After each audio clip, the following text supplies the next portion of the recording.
오늘 우리에게 주신 하나님의 말씀 출애굽기 14장 20절부터 31절 말씀입니다. 출애굽기 14장 20절부터 제가 봉독하겠습니다. 애굽 진과 이스라엘 진 사이에 이르러서니 저쪽에는 구름과 흑암이 있고 이쪽에는 밤이 밝음으로 밤새도록 저쪽이 이쪽에 가까이 못하였더라. 모세가 바다 위로 손을 내밀매 여호와께서 큰 동풍이 밤새도록 바닷물을 물러가게 하시니 물이 갈라져 바다가 마른 땅이 된지라. 이스라엘 자손이 바다 가운데를 육지로 걸어가고 물은 그들의 좌우에 벽이 되니 애굽 사람들과 바로의 말들 병거들과 그 마병들이 다 그들의 뒤를 추격하여 바다 가운데로 들어오는지라. 새벽에 여호와께서 불과 구름 기둥 가운데서 애굽 군대를 보시고 애굽 군대를 어지럽게 하시며 그들의 병거 바퀴를 벗겨서 달리기가 어렵게 하시니 애굽 사람들이 이르되 이스라엘 앞에서 우리가 도망하자. 여호와가 그들을 위하여 싸워 애굽 사람들을 치는도다. 여호와께서 모세에게 이르시되 내 손을 바다 위로 내밀어 물이 애굽 사람들과 그들의 병거들과 마병들 위에 다시 흐르게 하라 하시니 모세가 곧 손을 바다 위로 내밀매 새벽이 되어 바다의 힘이 회복된지라. 애굽 사람들이 물을 거슬러 도망하나 여호와께서 애굽 사람들을 바다 가운데 엎으시니 물이 다시 흘러 병거들과 기둥들을 덮되 그들의 뒤를 따라 바다에 들어간 바로의 군대를 다 덮으니 하나도 남지 아니하였더라. 그러나 이스라엘 자손은 바다 가운데를 육지로 행하였고 물이 좌우에 벽이 되었더라. 그날에 여호와께서 이같이 이스라엘을 애굽 사람의 손에서 구원하시매 이스라엘이 바닷가에서 애굽 사람들이 죽어 있는 것을 보았더라. 이스라엘이 여호와께서 애굽 사람들에게 행하신 그 큰 능력을 보았으므로 백성이 여호와를 경외하며 여호와와 그의 종 모세를 믿었더라. 아멘.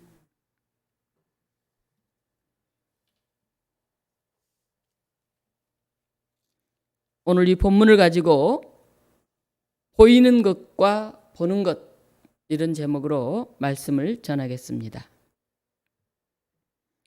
애굽에서 탈출하여 가나안을 향해 가던 이스라엘 백성은 먹을 것도 마실 것도 드문 척박한 광야에서 구름기둥과 불기둥을 보면서 하나님의 인도하심을 고백했습니다.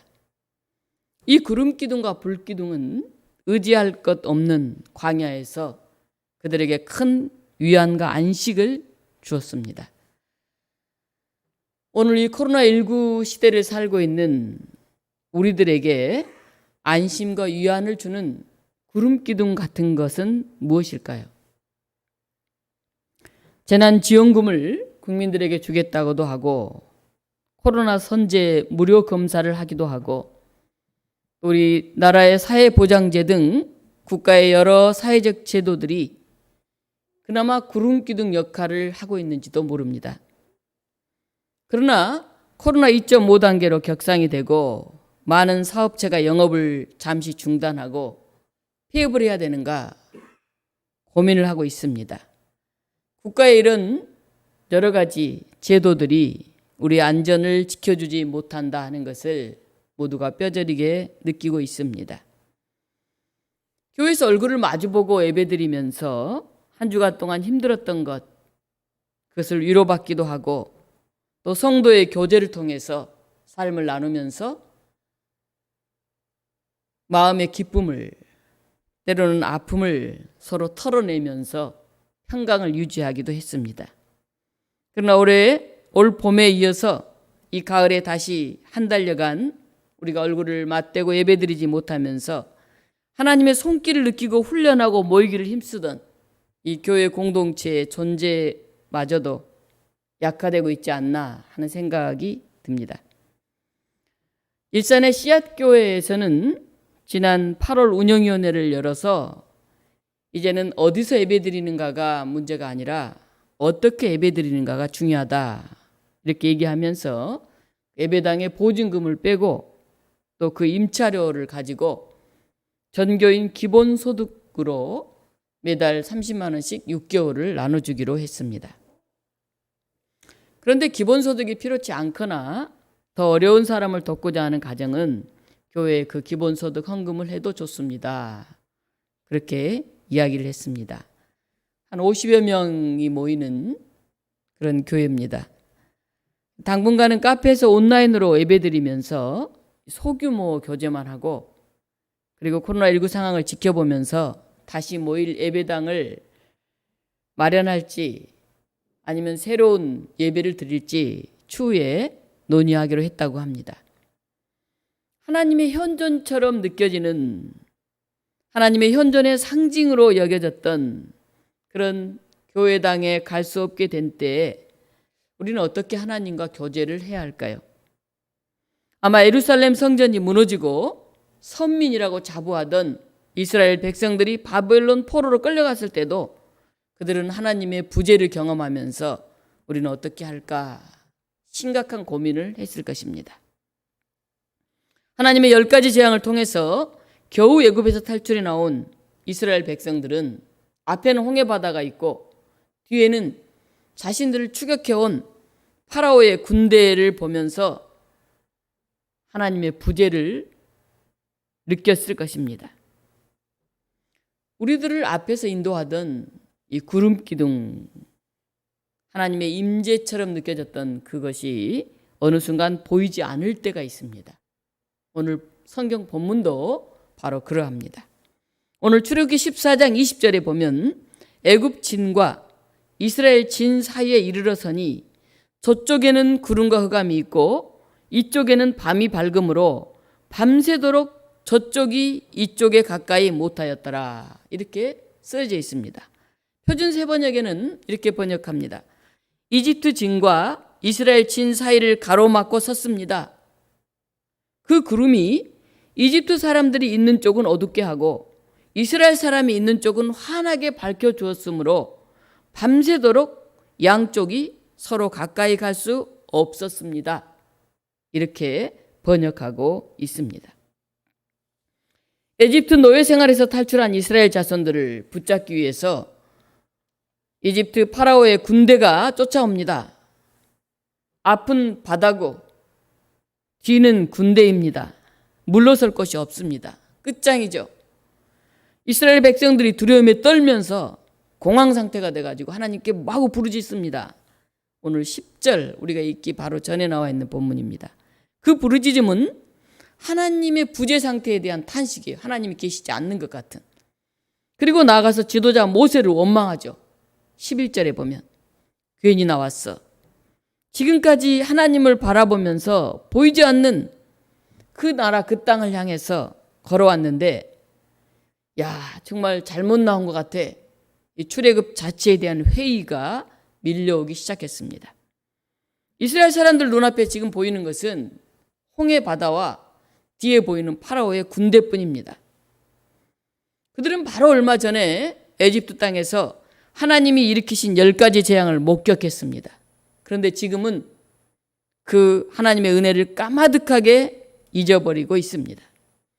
13절에 우리가 잘 알고 있는 모세의 말씀입니다. 백성들에게 말합니다. 두려워하지 말고 가만히 서서 여호와께서 오늘 너희에게 행하시는 구원을 보라. 너희가 오늘 본 애굽 사람을 영원히 다시 보지 아니하리라. 모세가 이렇게 백성들에게 얘기합니다. 두려워하지 말라. 가만히 서라. 하나님의 구원을 보라. 그들이 보아야 할 것은 하나님과 그분이 베푸시는 구원입니다. 그들이 보지 말아야 할 것은 파라오야 그 군대들에 대한 그런 두려움입니다. 곧 그들은 눈에 보이지 않게 될 것인데 그들은 지금 눈앞에 보이는 그 군대들 앞에서 두려움에 떨고 있습니다. 코로나 2.5 단계로 격상돼서 모두가 아우성입니다.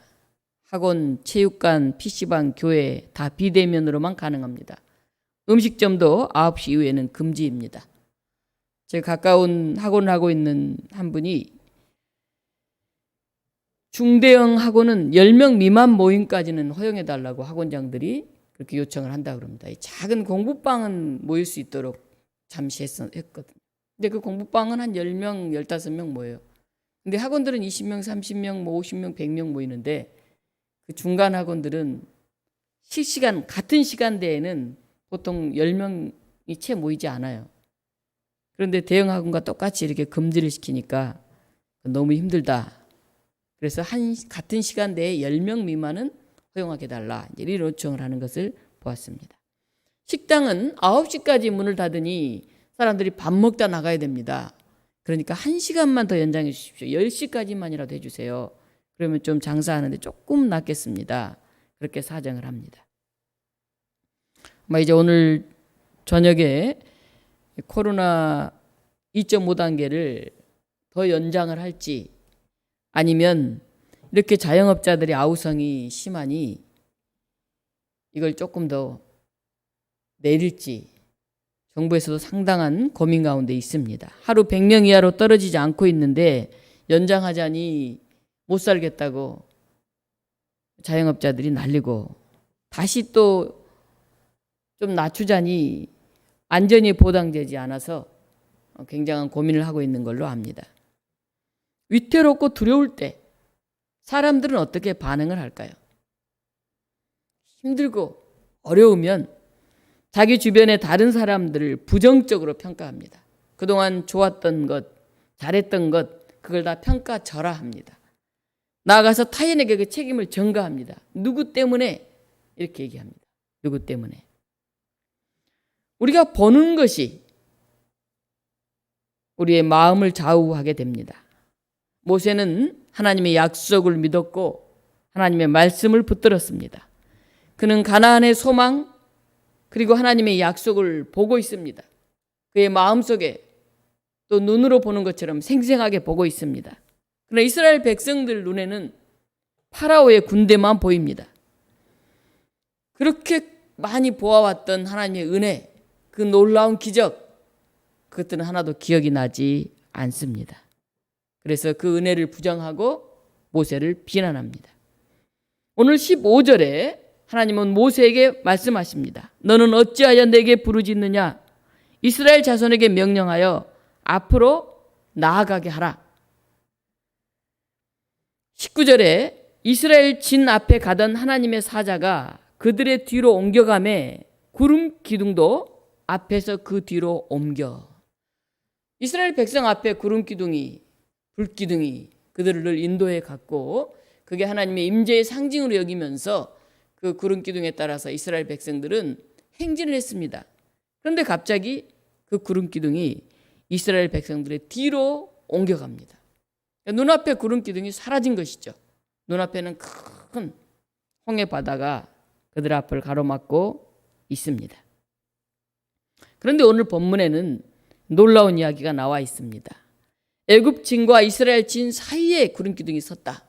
다시 말하면 이스라엘 백성 앞에 가던 구름 기둥이 이스라엘 백성 뒤에 저 애굽 군대들 사이에 섰다 하는 것입니다. 구름 기둥이 사라진 게 아닙니다.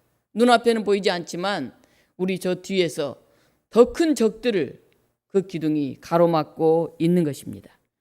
파라오의 군대 쪽은 어둡게 하고 이스라엘 백성들 있는 쪽은 환하게 밝혀주고 있는, 그래서 저기는 캄캄해서 이 앞쪽으로 나올 생각을 하지 못하고 있는 그런 상황이 지금 연출되고 있습니다. 오늘 21절은 모세가 바다 위로 손을 내밀매 여호와의 큰 동풍이 밤새도록 바닷물을 물러가게 하시니 물이 갈라져 바다가 마른 땅이 된지라. 16절에도 손을 내밀어라 그랬더니 모세가 지팡이를 들어서 손을 바다 위로 쭉 내밉니다. 하나님의 말씀에 모세가 순종합니다. 오늘 21절에도 모세가 바다 위로 손을 쭉 내밉니다. 어떻게 됩니까? 큰 동풍이 밤새도록 바닷물을 물러가게 하니 바닷물이 쫙 갈라져서 바다가 마른 땅이 되었습니다. 모세의 팔이 바닷물을 갈라지게 만든 게 아닙니다. 하나님이 동풍을 보내셔서 바닷물을 갈라지게 하셨습니다. 그러나 하나님께서는 모세를 도구로 사용하셔서 하나님의 말씀에 순종하도록 그가 손을 바다 위로 내밀도록 하십니다. 일의 주도권은 하나님께 있다 하는 것입니다. 내가 하고자 하는 일에 하나님은 꼼짝 말고 나를 돕기만 하면 되는 것이 아니라 내가 하나님의 말씀에 순종해서 내가 하나님의 도구로 사용되는 것입니다. 그래서 하나님의 능력이, 하나님의 역사가 나를 통해서 일어나게 되는 것입니다. 오늘 21절, 22절 보면 이스라엘 백성은 홍해 바다 가운데에 난 마른 땅을 걸어갑니다. 오늘 자세히 보면 이스라엘 백성이 바닷속으로 들어간 것이 아니라 그 바다 안에 마른 땅이 쫙 펼쳐진 것을 보고 그 마른 땅으로 걸어가는 것입니다. 옆에는 물들이 벽을 만들어서 이렇게 벽처럼, 우리가 영화에 보면 이 마른 땅을 걸어가는 그런 장면이 나오죠. 그리고 물이 벽을 이루어서 매우 신기한 모습으로 서 있는 그런 모습들을 기억할 것입니다. 그 다음은 이집트 군대 말 병거들이 이스라엘 백성을 추격하여 그 바다 가운데로 들어갔습니다. 근데 오늘 성경을 자세히 보면 이 엄청나게 이스라엘 백성이 걸어 들어간 것과 파라오의 군대가 걸어 들어간 곳은 너무도 다른 장면입니다. 우리는 똑같은 바다 안으로 이스라엘 백성이 들어갔고 파라오의 군대도 들어갔다 이렇게 생각합니다. 오늘 본문을 자세히 보면 이스라엘 자손은 바다 가운데를 육지로 걸어가고 물은 그들의 좌우에 벽이 되니라. 바다 가운데 육지를 이스라엘 백성 걸어갑니다. 자, 애굽 사람들과 바로의 말들, 병거들과 그 마병들이 다 그들의 뒤를 추격하여 바다 가운데로 들어오는지라. 이스라엘 백성은 바다 안에 마른 땅으로 걸어 들어갔고 파라오의 군대들은 바다 가운데로 들어옵니다. 아마 파라오의 군대는 그렇게 생각했을 것입니다. 백성들이 바다 가운데 들어가니까 바다가 쫙 갈라지면서 마른 땅이 되네. 좋다. 그러면 우리가 들어가도 역시 그렇게 평화롭겠지. 이렇게 그들은 생각했을 것입니다. 24절에 보면 새벽에 여호와께서 불과 구름 기둥 가운데서 애굽 군대를 보시고 애굽 군대를 어지럽게 하셨다. 그리고 병거 바퀴를 벗겨서 달리기 어렵게 하셨다. 이렇게 나와 있습니다.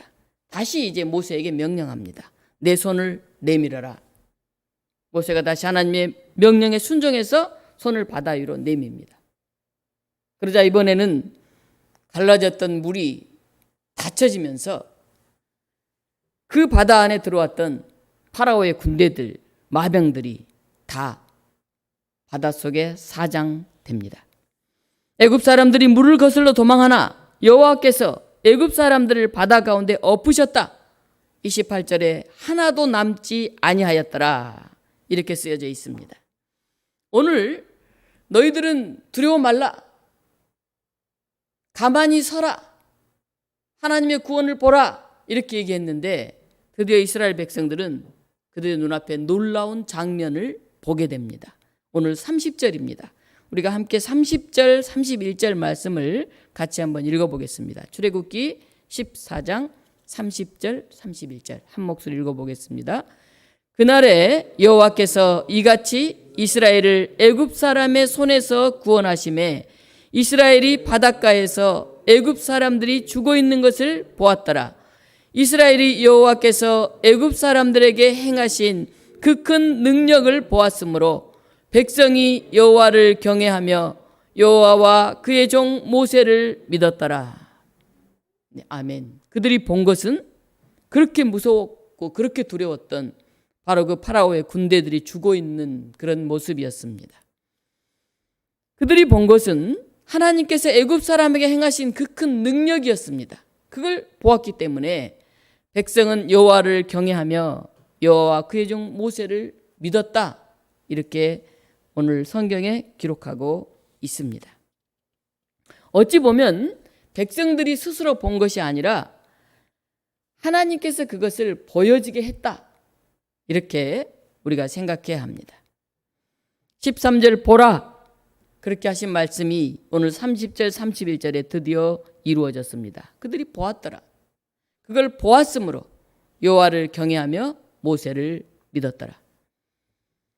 우리가 이 13절 말씀을 자주 듣게 되는데요. 너희는 두려워하지 말고 가만히 서서 여호와께서 오늘 너희를 위하여 행하시는 구원을 보라. 근데 이 말을 우리가 오해할 때가 굉장히 많이 있습니다. 가만히 서서 그래 어차피 우리 힘으로 할 수 있는 게 아무것도 없으니 아무것도 하지 말고 그냥 가만히 서서 기다리라, 그런 말이구나. 괜히 서둘렀다가는 잘못된 일을 하기 쉬우니 뭐 방법도 없는데 뭐 그냥 가만히 기다리지 뭐, 이렇게 생각하기가 쉽습니다. 근데 오늘 이 서라 하는 말은 야차부라는 말인데 히브리어로 하면 확고히 서다, 그런 말씀이에요.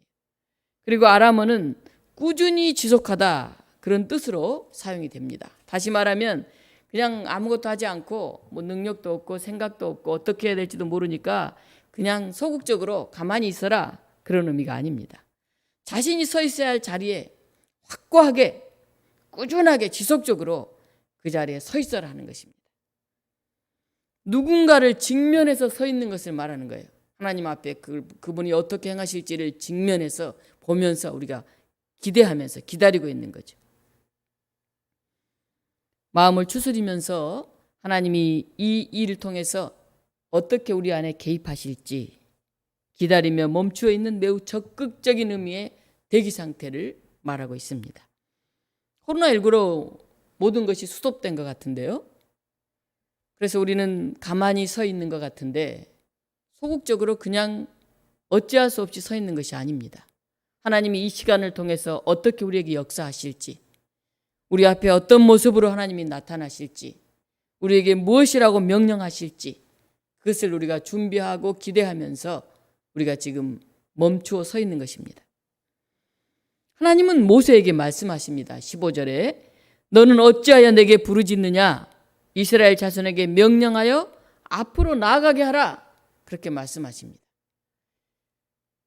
그냥 가만히 서 있었던 게 아닙니다. 그들은 준비하고 있었고 귀 기울이고 있었고 또 어떻게 할지 하나님의 현존 앞에 그런 목마름을 가지고 애틋함을 가지고 그렇게 그들이 서 있었다고 한다면 앞으로 나가게 하라, 이 명령이 떨어졌을 때 바로 용기 있게 앞으로 나아갈 수 있었을 것입니다. 오늘 코로나19 상황 때문에 우울증이 굉장히 심해지고 있다고 합니다. 그리고 사람들의 관계가 서운해지고 있다고 합니다. 또 하나님과의 영적 만남도 아무래도 대면에서 서로 교제를 나누지 못하고 뭐 영상 등을 통해서 이렇게 보아야 하니까 직접 보기도 힘들지만 왠지 모르게 영적인 만남이 약해지는 것 같은 그런 상황에 있다고 합니다. 이때 우리는 오늘 하나님께서 모세를 통해 주신 이 말씀을 되새겨 봐야 합니다. 두려워 말라, 굳건하게 서라, 그리고 보라, 이 말씀을 다시 새겨야 합니다. 하나님의 부재 상황과 같은 혼란 앞에서 그 두려움을 넘어서 멈추어 서서 하나님의 현존을 우리가 느낄 수 있어야 합니다. SBS에 미운 우리 새끼라고 하는 그런 프로그램이 있습니다. 144회 지난해인데요. 우리 박수홍 씨가 개그맨 이동우 씨를 찾아간 그런 이야기가 나옵니다. SBS 공채 개그맨으로 데뷔한 이동우 씨는 이 틴틴파이브의 리드 보컬로서도 활동하면서 굉장한 전성기를 맞이했습니다. 가장 전성기 때 이제 막 결혼도 했는데 그때 그에게 정말 상상할 수 없는 일이 일어났습니다. 망막 색소 변성증이라고 하는 불치병으로 시력을 잃어가게 되었습니다. 이제 40세밖에 되지 않았고 결혼한 지 3개월밖에 되지 않는 가장 화려했던 그의 시간들이었습니다. 그가 시력을 잃어가면서 이제 눈만 뜨면 술 마시고 소리 지르고 물건을 집어던지면서 정말 자기 마음의 분노를 어찌할 수 없었습니다. 그러던 차에 그런 그를 격려하면서 옆에서 지켜봐주던 아내마저도 뇌종양 판정을 받았습니다. 그래서 아내도 치료해도 청력을 상실하거나 반신마비가 우려된다 하는 진단을 받았습니다. 자기도 이제 눈이 거의 시력을 점점점 상실해서 앞이 안 보이고 있는데 이제 아내도 뇌종양에 걸려서 귀가 안 들리든지 몸을 온전히 쓸 수 없게 될지도 모른다고 하는 상황 속에서 우리 이동우 씨는 정신을 번쩍 차렸습니다. 그리고 두 부부가 함께 우리가 이 모든 것을 받아들이자. 그리고 순리에 따르자. 그렇게 마음을 정했습니다. 현재 그의 아내는 한쪽 귀 청력을 상실했습니다. 그리고 이동우 씨는 이제 남아있는 시력은 일반 사람의 5% 정도밖에 안 됩니다. 그래서 조그만 점 몇 조각, 그것도 가까이 와야만 그렇게 보이는 1급 시각 장애인입니다. 그런데 이동우 씨는 방송 MC로 활동하면서 책도 펴냈습니다. 또 그의 아내는 두피 관리사로 일하고 있습니다. 거기에 그들 부부 사이에 딸도 태어나서 이제 중학생이 되었습니다. 한 번은 천안에 있는 40대의 남성이 눈을 기증하겠다는 의사를 밝혔습니다. 그래서 그 얘기를 듣고 이동우 씨는 굉장한 기대를 가지고 달려갔습니다. 가서 보았더니 그는 근육병 환자였습니다. 움직일 수 있는 게 없고 그나마 성한 것은 눈뿐인 사람이었다고 합니다. 그가 그 모습을 보고 도저히 그의 의사를 따를 수가 없어서 그냥 돌아왔다고 합니다. 그는 이렇게 말합니다. 또 다른 고통이 찾아올 수 있지만 그것이 삶입니다. 그리고 저는 그것을 받아들일 준비가 되어 있습니다. 저는 보이지 않지만 제 아내가 잘 보입니다. 그 사실이 저를 들뜨게 합니다. 이렇게 고백했습니다. 95%를 상실해버린 눈으로 그는 아내를 보는데 그 아내가 잘 보인다고 합니다. 그리고 그것으로 인해서 그는 가슴이 들뜬다고 합니다. 오늘 우리는 무엇을 볼까요? 보이는 것 중에서도 우리는 선별해서 봅니다. 그래서 우리의 관심이 있고 우리의 마음이 있는 것, 그것을 봅니다. 아니, 그것이 보이죠. 사랑으로, 믿음으로 보이지 않을 것 같은 것들을 보는 사람들이 있습니다. 반면에 눈을 뜨고도 보지 못하는 사람들이 있습니다. 무딘 가슴 때문에 또는 편견과 증오 때문에 또는 욕심 때문에 불신 때문에 보아야 할 것을 보지 못합니다. 보면서도 그것이 무엇인지를 알지 못합니다. 눈먼 자들로 불신이 가득한 그런 세상을 살고 있습니다. 지금도 가정에서 예배드리고 있는 우리 성도 여러분, 또 이 시간 영상으로도 예배드리지 못하고 주일 이 시간을 기억하고 있는 우리의 어르신들, 또 우리의 젊은 학생들, 우리 교우들을 생각해 봅니다. 온 지구적 패닉 상태로 우리의 마음이 무겁고 앞이 캄캄할지도 모릅니다. 주일이 되어도 마음이 굉장히 답답하고 안타까울지도 모릅니다. 그러나 바로 이런 때가 우리가 마음의 눈을 뜨고 영적 눈으로 하나님의 인도하심을 보아야 할 때입니다. 우리 앞에서 인도하던 그 구름 기둥이 갑자기 우리 앞에 사라졌을 때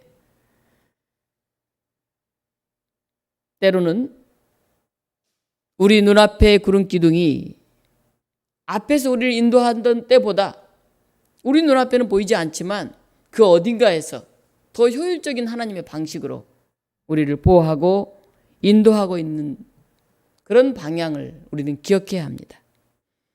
때로는 뒤에서 악한 세력들을 막고 있을 때도 있습니다.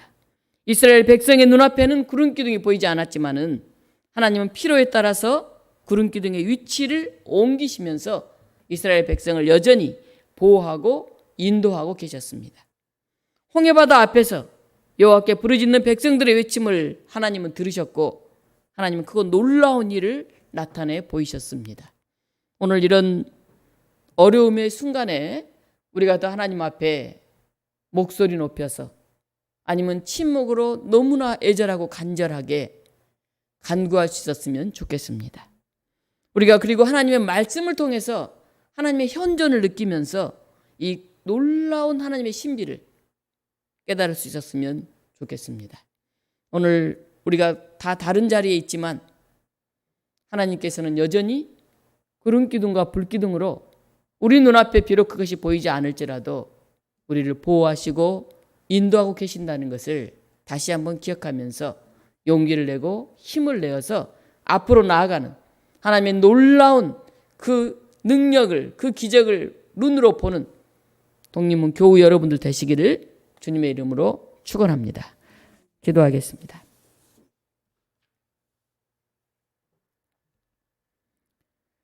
생명의 하나님,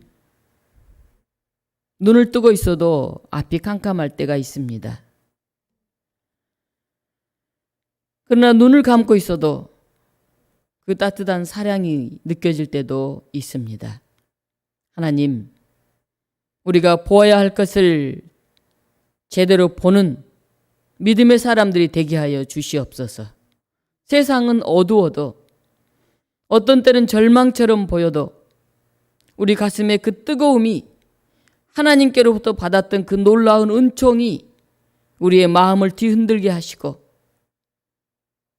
그래서 우리 마음 깊은 곳에서 하나님의 음성으로 내일에 대한 놀라운 희망으로 하나님 나라의 비전이 우리 앞에 펼쳐지게 하여 주시옵소서. 하나님, 이 시간 우리가 또 함께 하나님을 부릅니다. 때로는 잔잔하게, 때로는 지친 가운데서, 때로는 그럼에도 불구하고 소망으로 소리 높여서 하나님께 간구합니다. 하나님, 우리 앞에 다시 임하셔서 하나님의 현존을 우리가 느끼게 하시고 두려움에 떨었던 그런 파라오의 군대가 시신으로 둥둥 떠 있는 것을 하나님의 놀라운 승리를 볼 수 있게 하여 주시옵소서. 오늘 우리 가운데 생명으로 다가오시는 예수 그리스도 이름으로 기도하옵나이다. 아멘.